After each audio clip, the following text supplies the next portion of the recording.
Magluluto po tayo ngayon ng bami or Mickey bihon. Meron tayong bawang, sibuyas Tagalog, tsaka celery o bell pepper,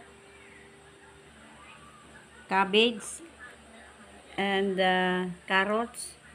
Nahanda na rin po ang ating shredded chicken, ang ating fresh Mickey bihon. Ready na po ang igisa. Ginisa ko na po ang ating bawang at sibuyas. Gumamit nga po pala ako ng sibuyas Tagalog para mas malasa. Yan, atin na pong halu-haluin hanggang sa magbango siya. Nilagay ko na po ang ating chicken shredded. Ang teknik na rin mga mami, unahin natin luto ang ating gulay upang ito ay hindi po malabsak. Nilagay ko na po ang ating toyo. Lagyan ko na po ng carrots. Atin pong haluin.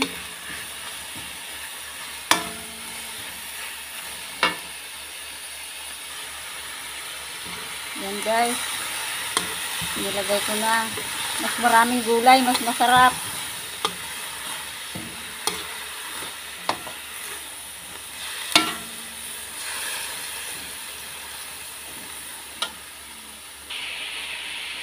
Nilagyan ko na po ng paminta.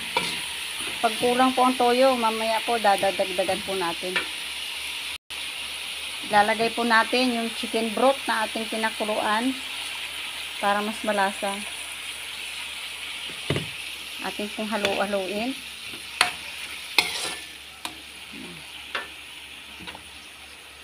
Ating po rin takpan.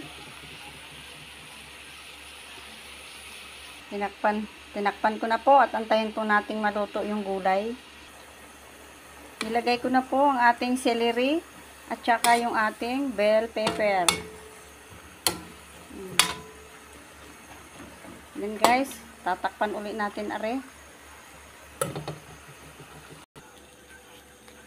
Yan guys, sinit aside ko muna yung ating gulay. At dito naman po sa kawali, nagdagdag po ako ng tubig. Nilagay ko ang chicken broth na stock at saka kunting tuyo pa dahil matabang po are. Atin po aring titimplahan. Nagkukuluan na po ang ating sabaw ng Mickey. Ilagay ko na po aring ating bihon. Ayan. Unahin ko po yung bihon dahil ito po ay matigas. Atin pong halu-haluin.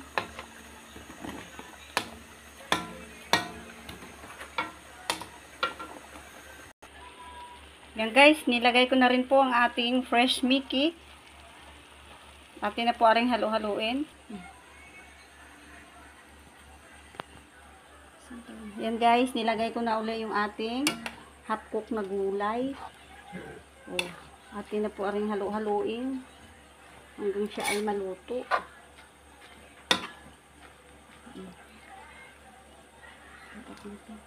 Budburan po natin mamaya ng siling ay ng dahon ng sibuyas Tagalog. Ayan guys, tuto na po ang ating Mickey bihon or bami. Atin pong budburan ng sibuyas dahon na Tagalog para mas lalong sumarap. Yan guys, tuto na po ang ating recipe for today. Ready to eat na po.